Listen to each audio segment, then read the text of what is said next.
르 샤틀리에의 원리 법칙.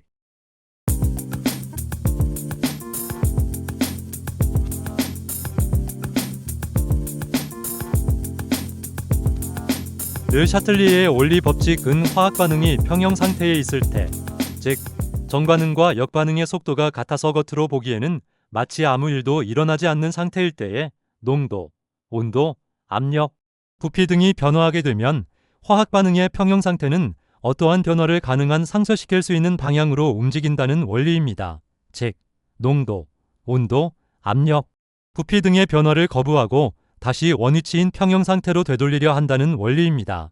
즉, 르 샤틀리의 원리는 평형상수 K가 정해진 상태에 맞게 균형을 유지하려는 시스템의 반응 보골력을 말합니다. 이 원리는 1884년 르 샤틀리에가 발표하였으며, 르 샤틀리의 원리는 평형 상태에서 어떤 변화를 가하면 그 변화를 상쇄시키는 방향으로 변화하는 현상은 화학뿐만 아니라 다른 분야에서도 볼 수 있습니다. 그 예시로 물리학에서 렌치의 법칙, 생물학의 항상성, 경제학의 경제균형, 사회학 등이 있고, 어떤 개와 시스템의 평형력과 균형력은 자연 발생적인 본질적 현상임을 알 수 있게 합니다. 첫째 농도 변화의 경우 위와 같은 화학 평형 반응식에서 반응물 A나 B를 더 첨가하면 반응은 A나 B를 감소시키기 위해 정반응이 우세하게 되어 C나 D를 증가시키게 됩니다. 반대로 반응물 A나 B를 더 제거하면 반응은 A나 B를 증가시키기 위해 역반응이 우세하게 되어 C나 D를 감소시키게 됩니다. 다만 이러한 농도 변화에 의한 르 샤틀리의 원리는 기체와 수용액에 해당되며 고체나 순수한 액체에는 해당되지 않습니다. 농도 변화에 의한 르 샤틀리의 원리의 예는 다음과 같습니다.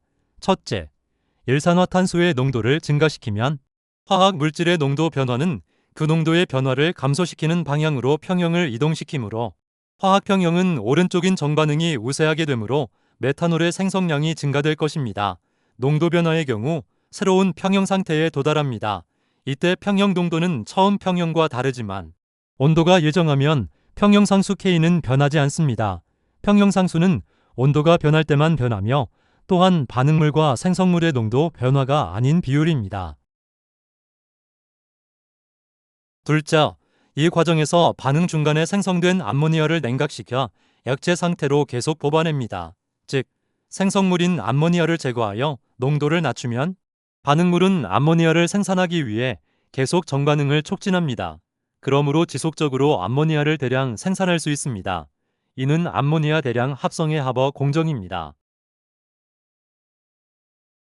셋째, 이 과정은 혈액 속의 이산화탄소 운반으로서 세포에서 만들어진 이산화탄소가 어떻게 혈액을 통해 폐까지 전달되며 결국 몸 밖으로 나가는지를 설명합니다. 조직 세포에서는 세포호흡 결과 이산화탄소의 농도가 높아집니다. 농도가 높아진 이산화탄소를 줄이기 위해 정반응이 일어나 탄산의 형태로 혈액에 녹아듭니다. 폐에서 숨을 내뱉어 이산화탄소를 몸 밖으로 배출하면 폐 근처의 이산화탄소 농도가 낮아집니다. 이를 보충하기 위해 역반응이 일어나 혈액 속 탄산이 다시 이산화탄소로 바뀌어 배출됩니다. 넷째, 염화나트륨을 물에 녹이면 나트륨양이온과 염소음이온 염화이온으로 분해됩니다. 여기에 염산을 넣으면 염산은 수소이온과 염소음이온으로 분해되고, 이때 염소음이온은 이용액의 공통이온이 됩니다. 공통이온 효과는 화학평형을 설명하는 르 샤틀리에의 원리 중의 하나의 효과입니다. 용액의 염소음이온의 농도가 높아졌으므로 나트륨양이온과 염소음이온은 결합하며 화학 반응은 왼쪽인 역반응으로서 다시 염화나트륨이 되어 침전하게 됩니다. 염산의 용해도가 염화나트륨보다 더 높으므로 나트륨양이온과 염화음이온이 재결합하여 염화나트륨이 됩니다. 공통이온 효과는 같은 이온을 공유하게 됨으로써 화학평형은 공통이온을 없애려는 방향으로 진행되므로 두 이온성 화합물의 용해도가 떨어지며 공통이온의 농도가 감소되는 역반응이 진행되는 효과입니다. 온도 변화에 의한 르 샤틀리의 원리에는 다음과 같습니다. 첫째, 사이다의 탄산은 온도에 따라 용해도가 다릅니다. 일반적으로 기체가 물에 녹는 과정은 열을 내놓는 발열 과정입니다. 사이다의 온도를 높일 때 사이다는 열을 식히기 위해 역반응을 일으킵니다. 즉, 녹아있던 이산화탄소가 다시 기체가 되어 밖으로 빠져나갑니다. 그래서 사이다가 미지근해지면 탄산이 이산화탄소가 되어 외부로 빠지고 맛이 없어집니다. 사이다의 온도를 낮출 때 사이다는 부족한 열을 보충하려고 정반응을 일으켜 이산화탄소를 물에 더 많이 녹입니다. 즉, 이산화탄소가 탄산이 되어 톡 쏘는 맛이 강해집니다. 둘째, 앞에서도 나왔던 암모니아를 만드는 반응은 열을 내놓는 발열 반응입니다. 르 샤틀리의 원리에 따르면 온도를 낮춰야 화학평형이 오른쪽인 정반응으로 이동하여 암모니아가 많이 생깁니다. 그런데 실제 산업 현장에서는 온도가 너무 낮으면 반응 속도가 너무 느려집니다. 즉, 온도가 너무 낮으면 분자들이 서로 충돌할 에너지가 부족해서 반응 자체가 거의 일어나지 않습니다. 그러므로 암모니아를 많이 만드는 것도 중요하지만 빨리 만드는 것도 중요합니다. 그래서 적당한 온도인 약 450도에서 500도씨 그리고 촉매를 사용하여 효율을 맞춥니다. 이것은 하버 공정의 딜레마이기도 합니다.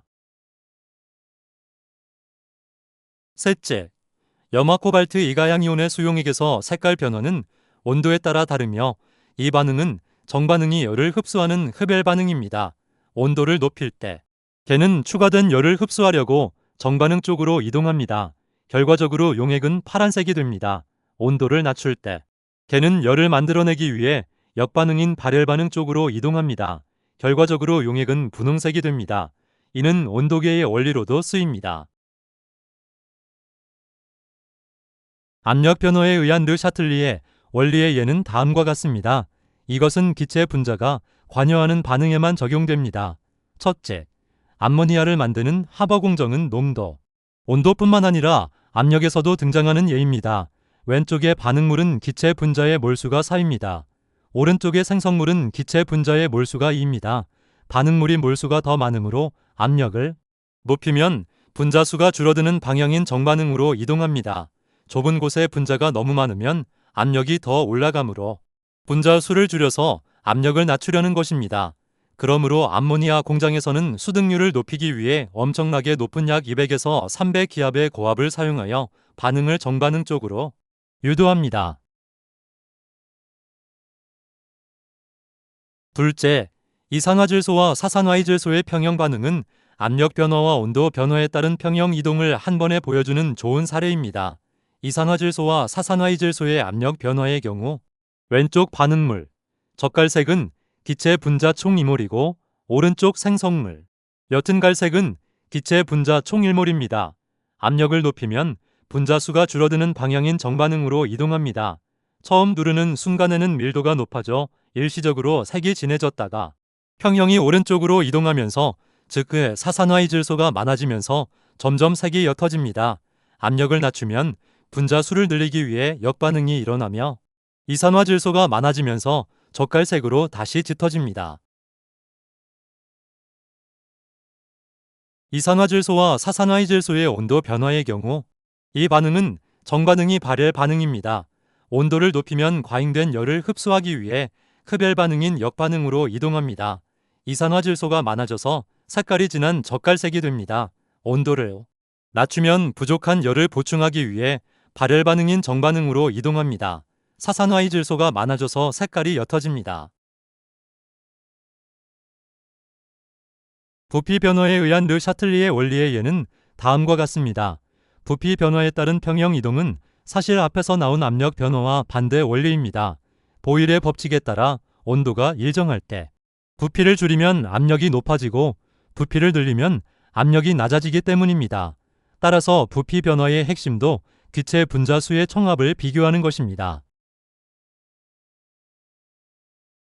첫째, 앞서 나온 이산화질소와 사산화이질소의 화학평형 반응에서 부피를 줄이는 것은 압력의 증가입니다. 그러므로 반응의 방향이 같습니다. 즉, 높아진 압력으로 인해 좁아진 부피를 해소하기 위해 기체 분자 수를 줄이려 합니다. 그러므로 2몰에서 1몰이 되는 방향인 오른쪽인 정반응으로 이동합니다.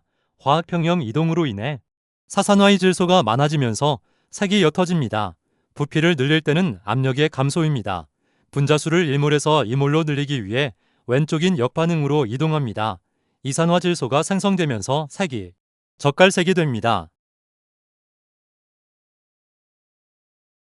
둘째, 암모니아 생성의 합어 공정은 농도, 온도, 압력, 부피의 르샤틀리에 원리에서 모두 등장합니다. 암모니아 합성에서 부피를 조절하는 것은 곧 압력의 조절입니다.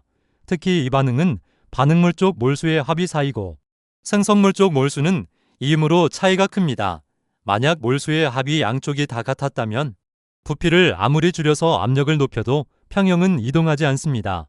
하지만 암모니아 반응은 정반응에서 3몰이 이물로 절반이나 줄어들기 때문에 부피를 줄여 압력을 높였을 때 생성물인 암모니아를 얻기에 아주 유리한 반응이 됩니다. 부피 변화에 의한 르샤틀리의 원리의 여유로서 요오드와 수소의 생성 반응은 반응물과 생성물의 몰수의 합이 2로 서로 같습니다. 그러므로 이러한 화학 평형 반응은 부피를 늘리거나 줄이거나 이에 따라 압력이 낮아지거나 높아지거나에 상관없이 화학 평형 반응에 영향을 주지 않습니다. 그러므로 요오드와 수소 생성 반응은 르샤틀리의 원리에서 압력과 부피 변화가 평형 이동에 영향을 주지 않는 대표적인 여여 사례입니다. 또한 부피의 감소는 농도의 증가이지만 요오드와 수소의 생성 반응은 반응물과 생성물의 몰수가 같으므로 농도 변화에 의한 르샤틀리의 원리에도 적용되지 않습니다. 평형 상태를 결정하는 것은 개별 농도가 아니라 그들의 비율인 평형상수 K입니다. 요오드와 수소 반응의 평형상수는 부피가 변해도 평형상수는 변하지 않기 때문에 기체가 어디로든지 이동해야 할 이유가 없으므로 르샤틀리의 원리가 적용되지 않습니다. 르샤틀리의 원리의 목적이 평형상수를 변화시키는 것이 아니라 평형상수를 원래대로 맞추기 위해 발생하는 것입니다. 만약 부피 변화에 의한 농도의 변화가 아닌 순수하게 물질을 더 첨가함으로써 농도를 높인다면 반응물이나 생성물 중 어느 하나의 농도가 더 늘어나게 되고 이때는 농도 비율이 평형상수와 달라지므로 요오드와 수소의 르샤틀리에 올리는 농도를 감소하는 방향 쪽으로 반응이 일어나면서 이를 통해 본래의 평형상수에 맞추기 위한 보골력이 작동합니다. 온도에 의한 르샤틀리에 올리는 평형상수가 변하므로 그에 맞는 새로운 평형상수로 이동하게 됩니다. 온도 변화에 의한 르샤틀리에 올리는 반응의 평형상수 자체가 달라져서 새로운 평형상수에 맞게 평형상태가 이동하므로 이는 평형상수가 변하지 않는 농도, 압력, 부피 변화와 가장 큰 차이점입니다. 온도 변화에 의한 르샤틀리의 원리가 새로운 보골력을 찾는다면 농도, 압력, 부피의 변화를 통한 르샤틀리에 올리는 기존의 보골력을 회복하는 것입니다.